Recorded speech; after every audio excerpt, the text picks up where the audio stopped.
Check, check, check, mic, check.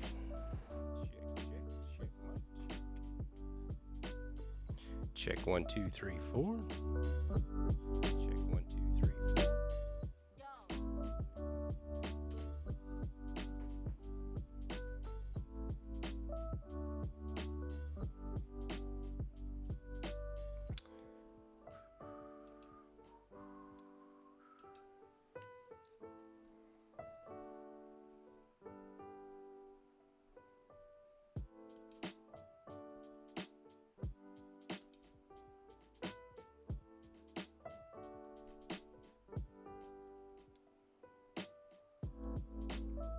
Check, check.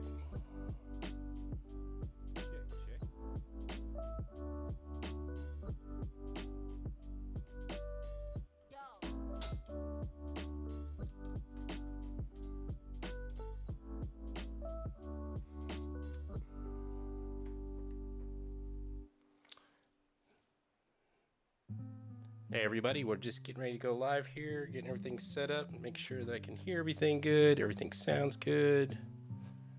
So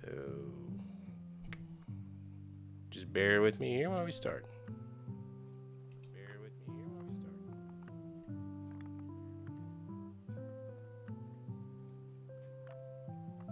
Check, check. Check, check.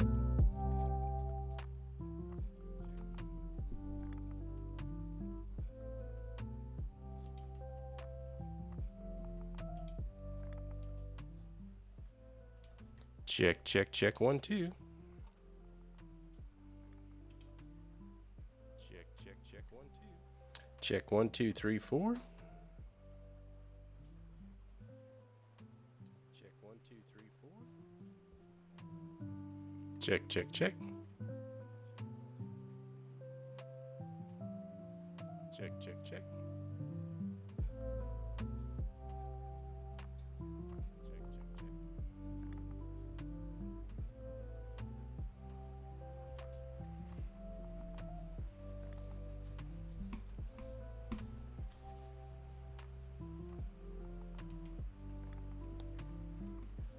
Here we go. All right, everybody. Hello and welcome to. Hold on, I'm still testing audio here.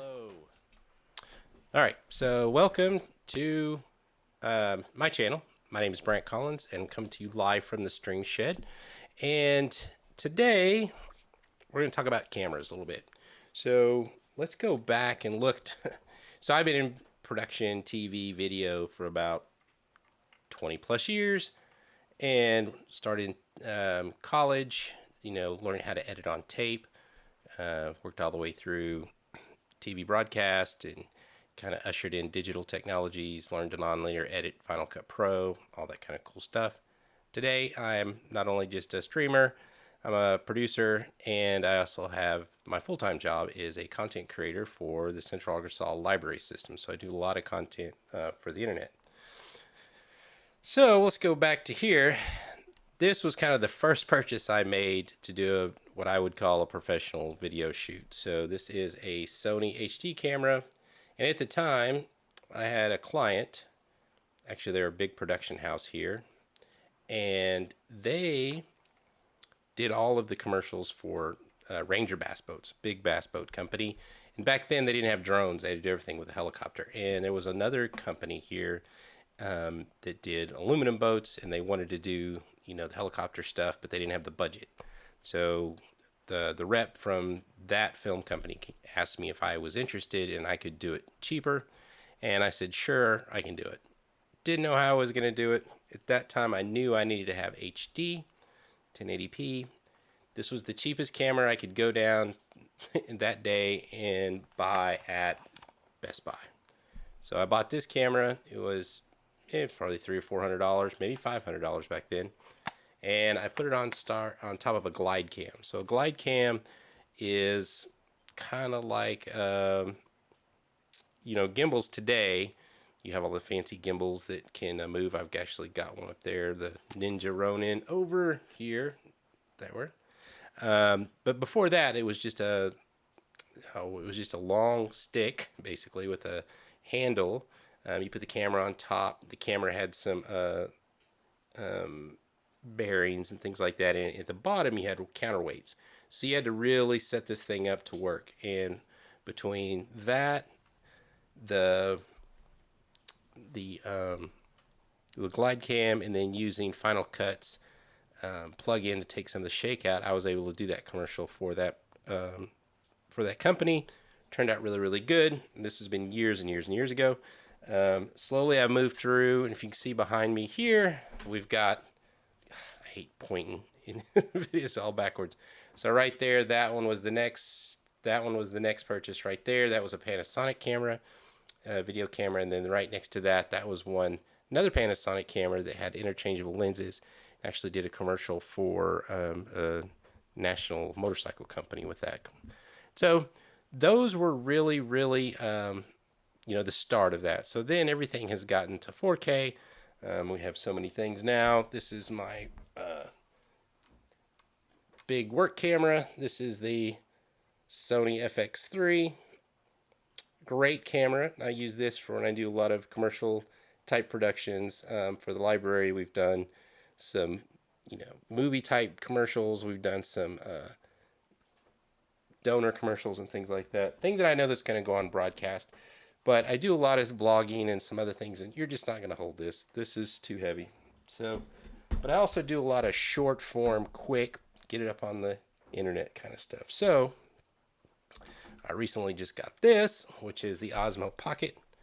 And if you haven't seen the Osmo Pocket, this thing is pretty amazing. And speaking of the gimbal, everything's built in, right? So you get all the stabilization, you get tracking. It's got great audio. I've actually used this for tons of stuff. I've done a lot of content with it. The other good thing is you can do vertical content, as you can see there. So the vertical content is really what I do a lot of.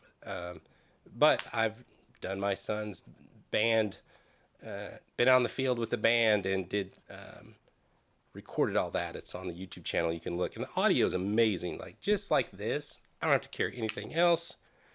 Sometimes I'm doing multiple things on the job or doing events, and I have to do a lot of other things besides just video, so I can just slip this in my back pocket, run and gun, especially if we're to function with a lot of people. I can kind of maneuver the crowd without having to carry this and a tripod and, set up and be in everybody's way, so I really, really like that. So now this... what we're seeing now is Instalink 360, which is the Insta360 Link is the web camera I'm using right now. It shoots at 4K. I'm shooting at 4K, but everything's streaming at 1080p right now because I'm streaming live to LinkedIn at the same time, and LinkedIn's max is 1080p, so I had to shift everything down for that. But so this camera right here is really, really good. So it's set up here behind my computer. I'm using a software called Ecamm and to stream it all, and I can show you that. And so you can see right there, you can see what I'm looking at. So I've got camera switcher over here. I've got different inputs. I can monitor my audio, so I can do a lot of things. There's the Insta360 right there. So I can control a lot of different things here with that. And that's how I'm streaming. I can bring in graphics. Let's see if I have some graphics here. Over here, if I click this, there we go. You see my name and title come on. There it goes away. So really, really cool stuff. I love Ecamm. It's great. Mac only. Let's get off live demo mode. So let's get back to what we're talking about today. So there's a lot of cameras, and I think there's a lot of people that want to use cameras for their streamers, game streamers. There's a lot of live streamers. There's a lot of groups in the Ecamm community. I used to have a show with a gentleman named DJ Strick called The Stream Show. We went live all the time. So everyone has a lot of home studios with cameras. A lot of people are using Sonys. There's just a lot of cameras you can choose from. So one of the things that I'm really conscious of is the budget, because I want to spend as little as I can to get as much as I can, right? So this web camera right here does really, really great. Now you're not going to get the bokeh and all the soft stuff in the background, but for the price, this thing is really good. It has tracking. I could get up and move around. It would track me.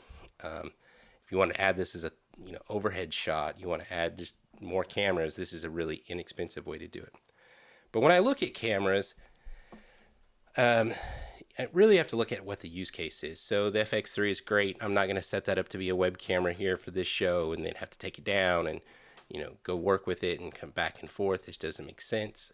We actually just purchased, my wife is a professional video producer, and we just purchased a Sony FS7 Mark II, which is, huge camera, and we got a good deal on it used. It's a great camera. It looks beautiful, but the price, the size, the lenses, everything else, that is strictly for making short films, making documentaries, making, TV commercials and things like that. So that's obviously not the use case. But as I look here, and I used to have a Lumix camera that I really, really liked, had a Panasonic Lumix 4K camera that I used to use in this setup. I actually gave that to my daughter because she's studying video and film and everything in college. So sent that with her. So I'm looking for a new camera. And some of the things that I really, really make sure that I want, when you look at a camera, I want it to have mic input. It needs to be 4K. It has to have, enough flavors of settings, 24s, 24p, slow motion, all that kind of stuff. I don't really use a lot of the slow motion stuff. I mostly shoot everything in 24p, and that's great for me. So, but can it be a web camera? Does it have HDMI out? Does it have audio in? Does it have a headphone jack? A lot of cheaper cameras don't have a headphone jack, and that really gets frustrating because you can't hear the audio that you're, make sure that everything's good and sounds good. So that gets frustrating. But, so if we look over here, this camera, I'm going to pull it up here on the website here real quick. I'm going to switch here. And you can see here, pull up the website. This just came out. So this is the FUJIFILM X-M5. So I was really interested in this camera because I love the retro look of it. Having grown up with shooting film, I thought that was great. Interchangeable lenses. Fuji makes great cameras. There's some, cinema type cameras they're going to be coming out with. So, Fuji has a huge background in this, but they've never really made like a creator camera. So that's like the real big market right now. So as a camera, it's, think of it as like a street photography camera, which I think is great. I've always wanted to have a smaller camera to take with me. I have an iPhone 16. It takes great pictures, but sometimes I just, you want to have lenses and interchangeable lenses and have a dedicated camera. I thought this one would be really, really great. And I got to hold on 1 second. I got to make a setting here.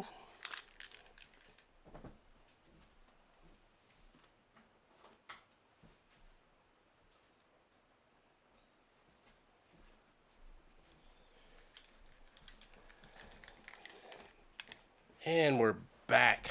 I had to, it's a little cold today, so I had a heater on. I had to turn it off real quick. All right, so the XM5 seemed like the perfect camera to me. One of the interesting things that I thought it had is on this sensor that it has, it actually shoots open gate, a square format 6K. And so what you want to do, if you have a square format camera like open gate that's taking the full sensor, so instead of doing a 16:9 like this is, it's doing more of a square large image. But the upside of that is if you keep kind of everything centered, you can go in and crop it and edit it and turn it into vertical video or horizontal video. So that's one thing that's really interesting. Plus you get 6K, right? 6K full sensor. If you're gonna make a film or something like that, that's really important. It's got subject detection, autofocus, film simulations, so you can just bake your film simulations in if you're doing some like these kinds of photos here. I'm sitting here, let me go back to the website here, so you can see some of these photos here. You know, you can bake in the film simulations, which is really, really handy and really, really cool. And so as a still camera, I thought, oh, this would be great to have. But it does video, so I really wanted to look at some of the video. You got grain effect. You can add a lot of stuff to this. There's your 6K, 6.2K. So that's 6,240 by 4,160. Open gate, 422, 10-bit. Internal recording, so you don't have to have an external recorder. You can do it all on SD cards as long as they're fast SD cards and they're not, you know, proprietary or they're more expensive cards. So the price is really, really, everything behind this is really price conscious, and it's got auto tracking, eye tracking. There's a short movie mode, so it'll actually take shorts and verticals. This is interesting because this is a vlogger mode. When you turn the camera around to you, you can kind of touch the screen and do some controls if you're vlogging.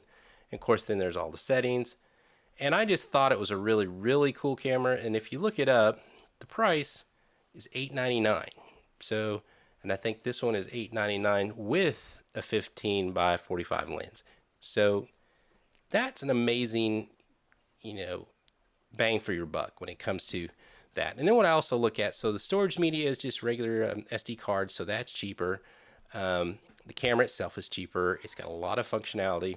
But then I always go look at lenses because you want more lenses and they can be kind of expensive. So they have a 16 by 55, 2.8, so you get a little more depth of field there.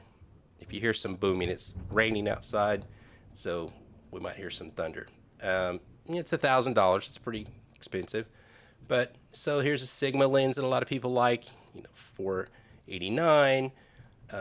There's a $499. Then you got into some of these different, you know, like 35 millimeter, 1.4 for $599. So these lenses become they're a little cheaper, you know, because if you were going to look at a Sony lens, full frame, things like that, it would get, you know, the price would get up there really, really quick. So I was super interested in this camera, and I decided to reach out to Fuji. I've never really asked to demo a camera before, so I reached out to Fuji, and they were nice enough to send me one, so I have it here. And the reason I'm doing this video is I have to send it back here pretty soon.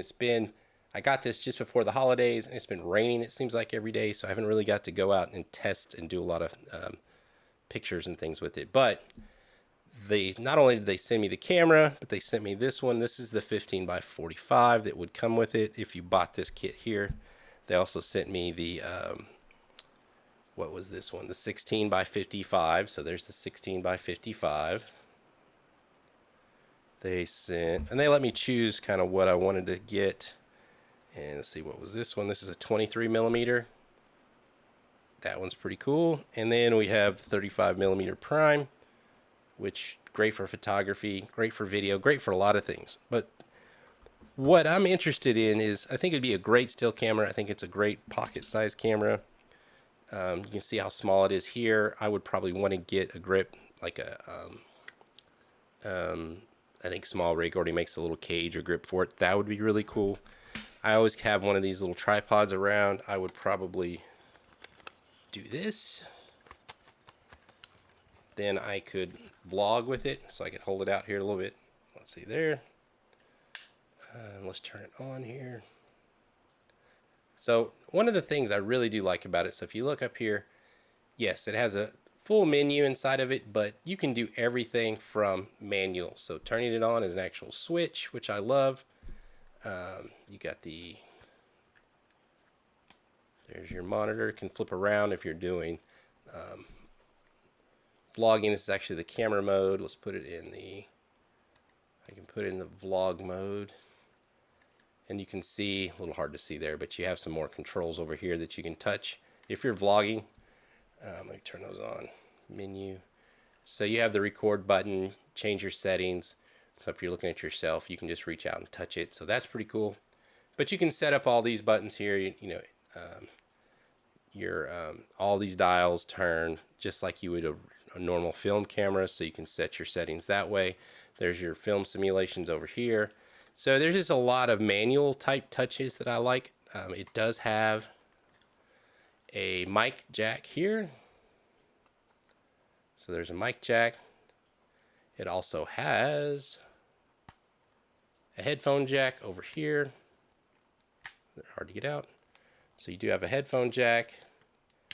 You have HDMI out, a mini HDMI out, and USB-C charging, and USB-C as a web camera. So that's another thing. So now you're getting a web camera, you're getting a still camera, you're getting a photo camera, you're getting a lot in one package for a good price. So a lot of times I'll shoot with my iPhone, so I have a rig like this for shooting with my iPhone, and I think the iPhone does a great job. I love having the big screen to look at the monitor. I vlog with this. I've travel with it. It's but it's a little bulky, and I kind of wish I had a phone just for taking photos or film.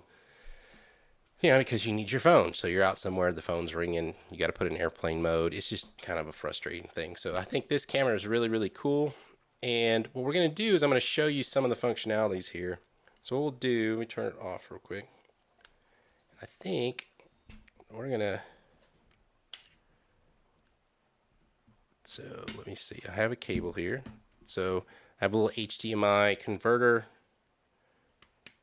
and a little mini jack that goes into an HDMI adapter. I'll show you that real quick. So you have nothing. I got this on, Amazon, $30. It's not like a super expensive one, but they work really, really well. And I put that in a hub. That's in a hub, and that hub connects to my Mac, that connects to Ecamm. So when I turn it on, we will get video out. So I got this set up here. There is the video out of the camera. So that is very, very cool. But what I wanted to show you here are some really interesting things. It took me a little bit to figure it out. So I'm going to put this in camera mode.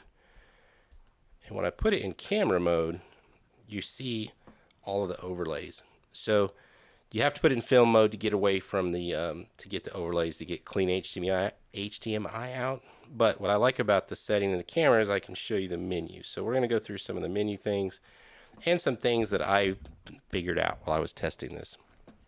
So let's go here real quick. So your different focus areas, automatic focus mode, kind of the simple stuff that you'd always see. But some of the things that I found out trying to play with this was there's all these different settings here: sports finder mode, pre-shot mode, self timer. It's trying to make it better to do fast action. I've yet to use a camera like this that can really do, I used to do some go photograph motorcycle racing. You got to have a really big professional camera to do some of that high speed stuff. But here's the movie settings. You got 24, all the different flavors that you can change. Of course, when I do that, it wants to go back and out. So we're going to go back. All right, back to the menu. Menu recording or setting, there's HDMI out. Of course, when I set that, I have it set to SD and HDMI.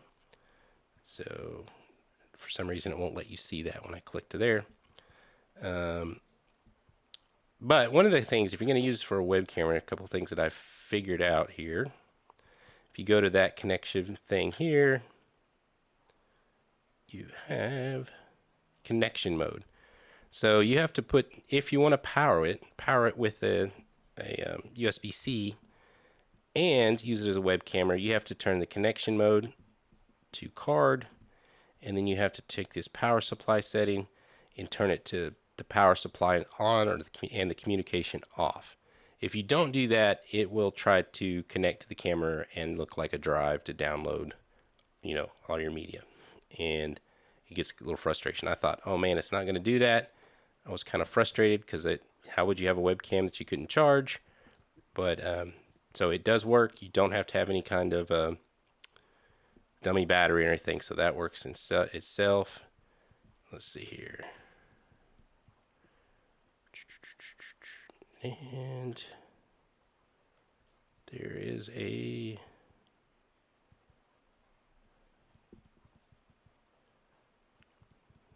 And it also has a webcam mode. I think it's over here. Connection mode, USB and card. There we go. So connection, USB and card. You can see USB web camera there. If I connected that, that would be would turn into a web camera. But I have it going through HDMI right now, so we're not going to test that. And someone asked me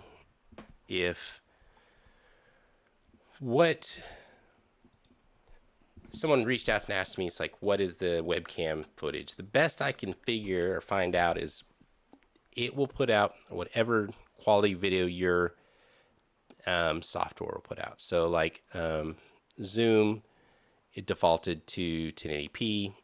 If I have it set to Ecamm to 4K, it will do 4K. I'm pretty confident that it's putting out a 4K signal if the device that you're using or the software you're using to do a web camera can handle that.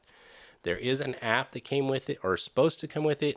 I downloaded it. It's not compatible with this camera, so I couldn't get it to work. And it's, you know, they have a web camera app. Fujifilm does. So that is this camera. So I think it's pretty great. So what we're going to do is we're going to test some of this stuff. And what I'm going to do is I'm going to move this to a tripod.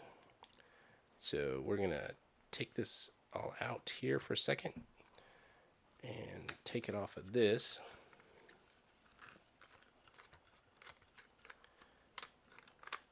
All right.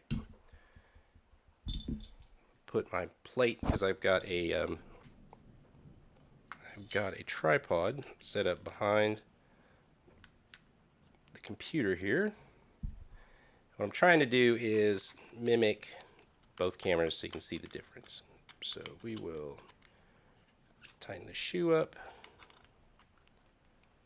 I will put this on the camera. Try not to knock everything over. As you've seen, I shifted the video there for a second. Hold on. And you see this camera's trying to follow me. So that's pretty cool.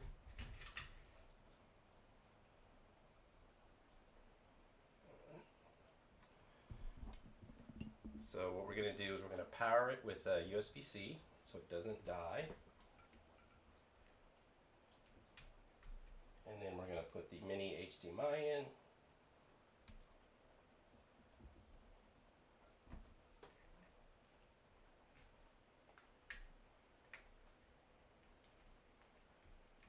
Alright, I'm going to have to go look at this. I can't feel it.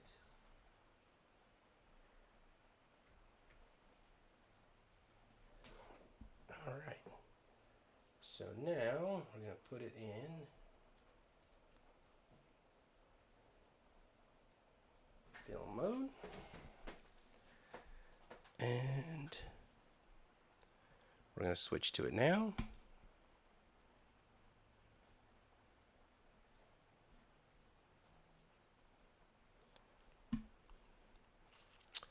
All right, so there is the XM5. So you can see the color looks good. I had this set up earlier to mimic both scenes. So you see I got some cool bokeh going on there. It does have autofocusing. You can see it kind of pulsing a little bit. The lens is a little loud for that. I don't know that you can hear it. And I don't even know you'd hear it in recordings and things like that, but I can audibly hear it adjusting and trying to move in. It does have, let's see if I have something here to test it with. So it does have a product mode. So like here, if I'm going to show you this book, it will focus on the book.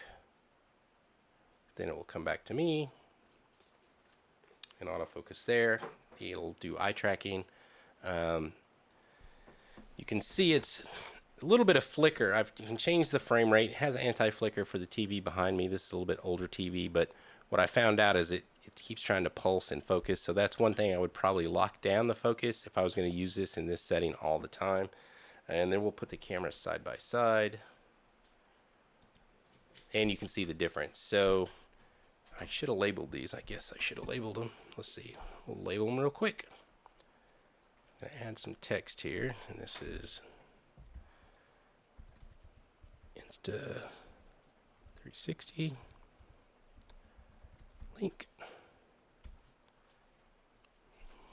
kind of doing this on the fly here. I should have done that earlier. And then we're going to copy. Move that over here. You can edit that. And that is the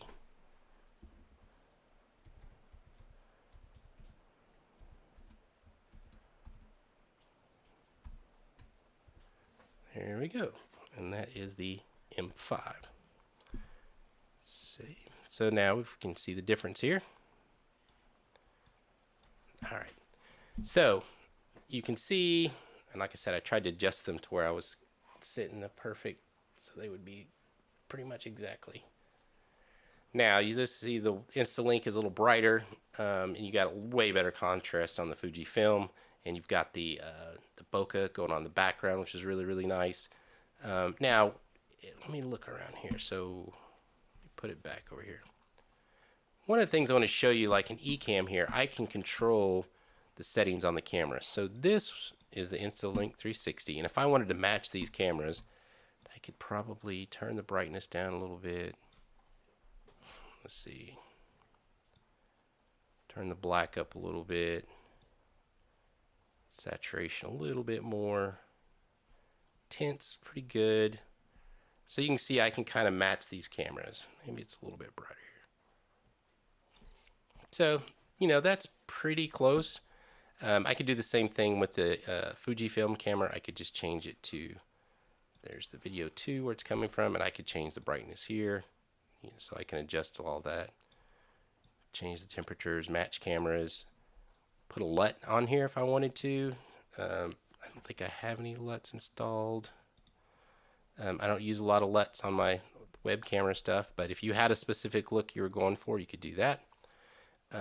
So those are the two lenses now, or the cameras, and I think the 15 by 50 by 45, as you can see, I've got it about arm length away from me, but I can use the zoom to change the width or how close I am.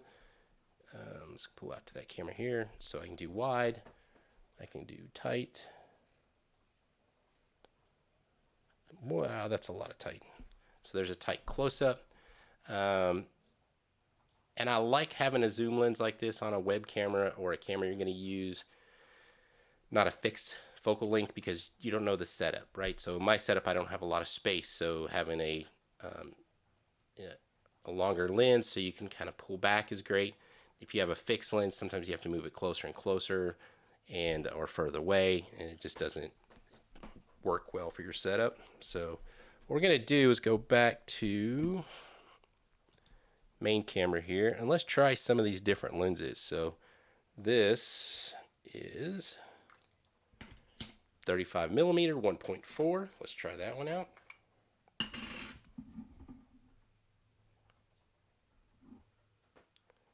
Hold on.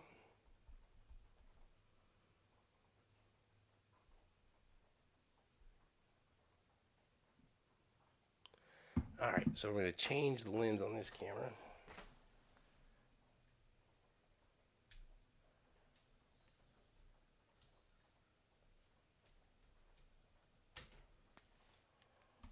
Now let's go with the 35 millimeter, because I know a lot of people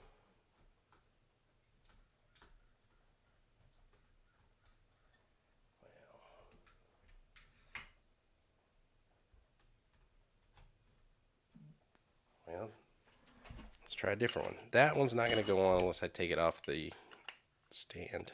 Let's try this one. It's just because they're too bulky. And we're going to have to take it off of the stand here. Hold on.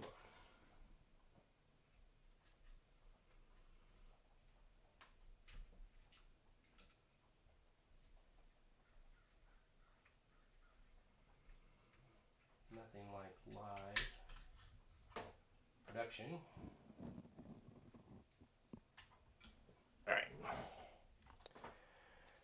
So you can see this height here wasn't allowing the lens to go on.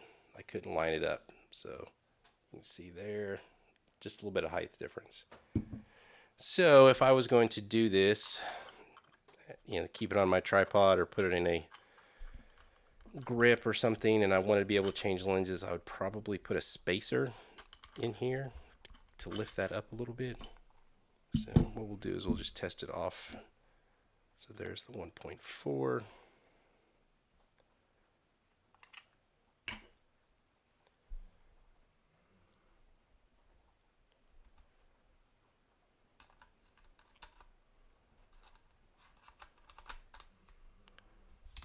All right, that works now. Turn it back on. What I'm gonna do is I'm just gonna use this little handle tripod to hold it away from me. And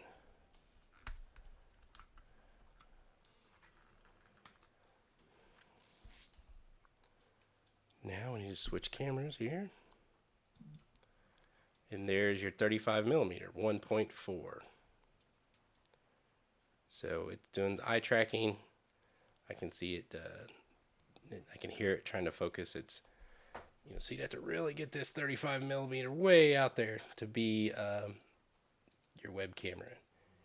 And probably not the best one. You can see it pulsating. It's really searching hard for for the focus because I'm not keeping it still. Let's see, put it this way. So let's say here.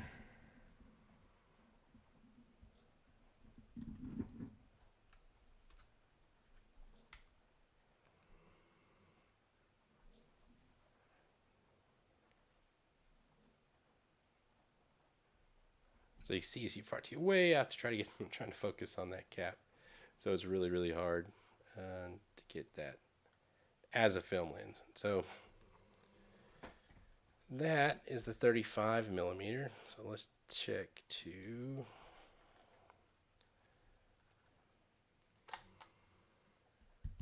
Let's go to the.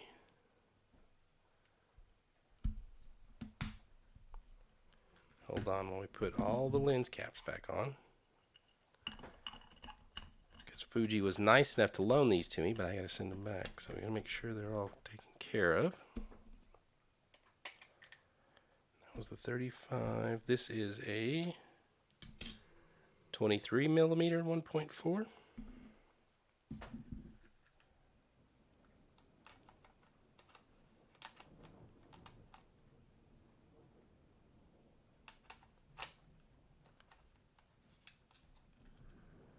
There we go. There we go, a little wider.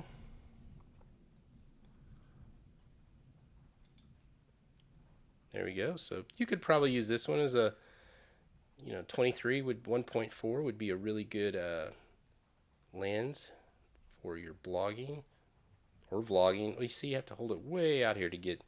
I'm extended out all the way, but if I put this, hold on.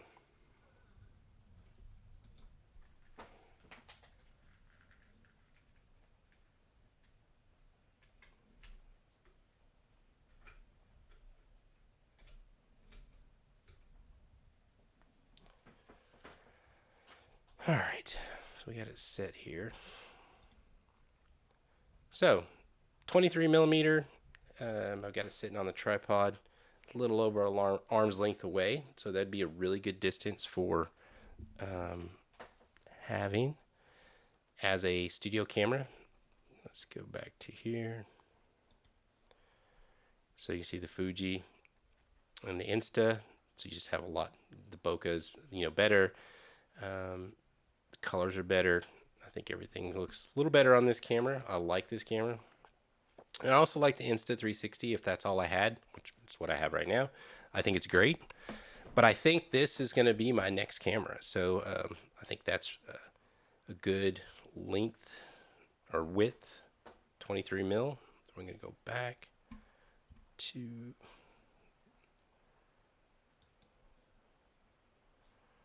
had this in live demo mode the whole time, so we're going to turn that off so you can see a little bit better. There we go. So you can see the two cameras. This one's trying to focus.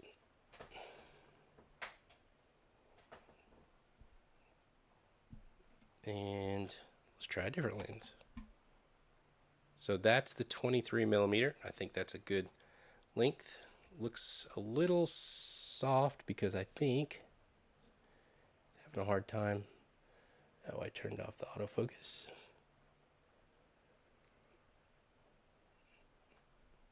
All right, so autofocus should be on. So there's those different, that different lens. So one of the things, I'm doing this live right now for everybody to watch, but I'm also going to be editing it later as a review. So I can cut this up later and edit it as an actual review video. So over here we have the Insta360 right there. Over here we have the Fuji X-M5 on a 23mm. I think it looks really, really good. Let's switch out the lenses again. All right.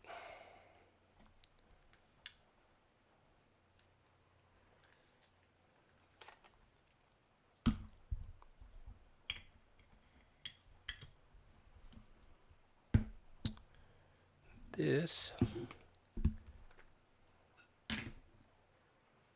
is the 16x55 2.8.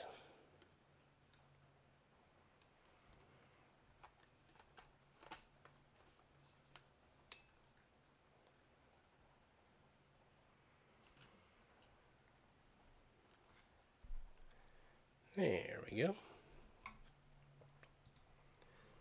So this lens is a 2.8, 16-55, so we could get it in close. Don't want to be that close. And out to 55. And that's about, you can see my arm stretched out here. You could probably vlog with this lens. You know, like I said, this camera is still a little heavy to vlog with, with this lens. So that would be a challenge. But, as a studio camera, I think this would be great. Let's go back to the 2-ups so you can see the differences there. The Fuji, the Insta360, and like I said, this is straight out of the box. I've not really adjusted anything. And if you'll see, you can see the lights pulsating up at the top here, these little green lights here. And I thought it was a frame rate issue, but really what it is pulsating, trying to find that focus. So I would probably just turn it off, and we'll turn it off and then just do a manual focus if I was going to use this as a web camera. So you can manually focus it.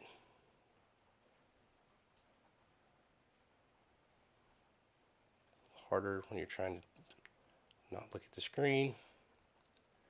Let's put it in 2.8. There you go. So at 2.8, you got a little bit more bokeh going on. The area focus there.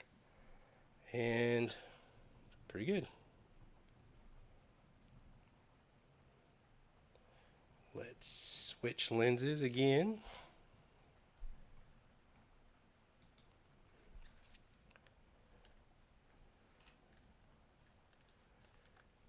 So it's really cool. I was really excited that Fuji sent this to me. This is the 15 by 45, which is probably the kit lens. You could get this and the camera for $8.99, so it's a pretty good price. And you could always upgrade the lenses later. It's one thing I like is to have a camera you can grow with. So this one, turn it back on, and there's that one. Put that up. So this would be the lens I would get if I was going to vlog. Now this doesn't have stabilization. There is stabilization in the lens, but you are going to get some movement, not like you would if you were using this Pocket Osmo, but it does have, like I said, the product to where you can see it. Zoom in, zoom out. So it was made for vlogging. You can see the lights above me pulsing out. There we go. Focus. Back to me. That sweet spot.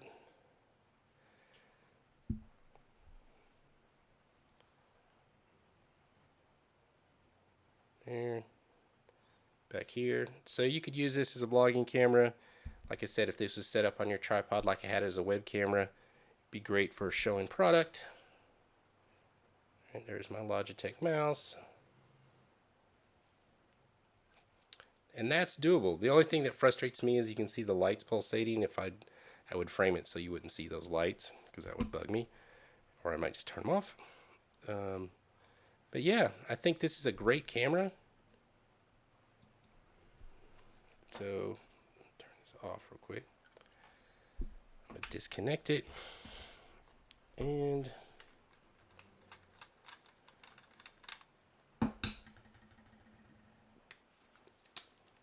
so for $8.99, you could get this camera and this lens.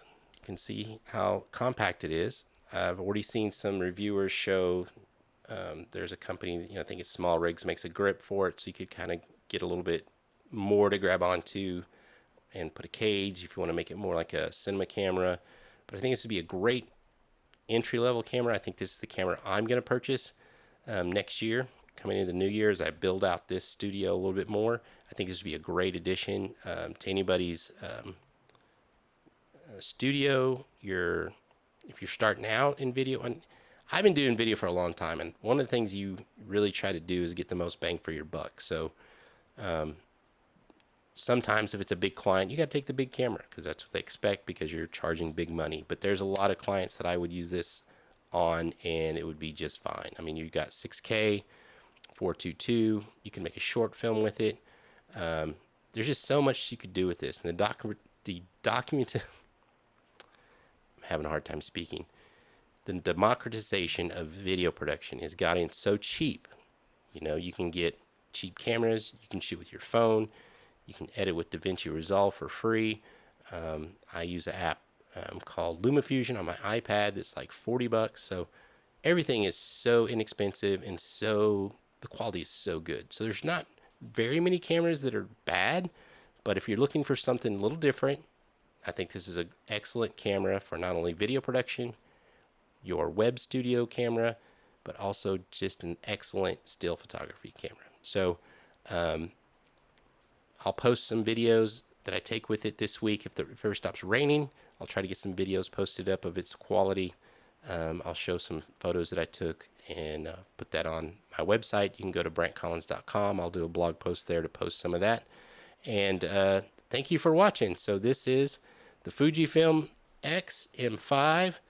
I highly recommend it. I'll probably get it for myself with this lens, and if you were going to grow into it, you could grow into it by buying more lenses. If you're going to do more video production or more outdoor photography, this camera could really grow with you.